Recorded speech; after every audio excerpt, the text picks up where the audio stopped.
ভর্তা লাভার যারা আছেন তারা কিন্তু সব রকম ভর্তা খেতে পছন্দ করেন, ঠিক যেমন আমার কিন্তু ভর্তা খেতে ভীষণ ভালো লাগে।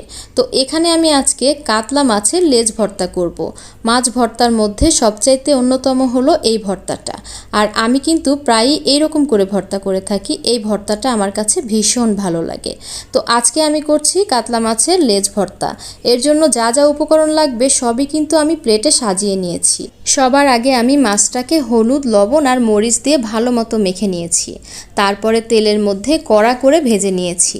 সেই তেলেই কিন্তু আবার কাঁচা মরিচ, পেঁয়াজ আর 4 টুকরো রসুন ভেজে নিয়েছি। সামান্য একটু লবণ দিয়ে রসুনটাকে আগে চটকে নিয়েছি। তারপরে কাঁচা মরিচ, কাঁচা পেঁয়াজ, ভাজা পেঁয়াজ, সাথে একটু ধনিয়া পাতা আর সরিষার তেল দিতে কিন্তু ভুল করলে চলবে না। সরিষার তেল দিতেই হবে ভর্তার মধ্যে। সব কিছু দিয়ে ভালো মতো ভর্তাটাকে আমি রেডি করে ফেলেছি। আমাদের কিন্তু কাতলা মাছের লেজ ভর্তা রেডি হয়ে গিয়েছে। এখন বলেন, এই ভর্তাটা দেখে কিন্তু মনে হচ্ছে এখনই 1 প্লেট গরম ভাত খেয়ে ফেলি, তাই না? আমার কাছে কিন্তু খুবই ভালো লেগেছে। আলহামদুলিল্লাহ। আপনাদের মতামত জানাবেন।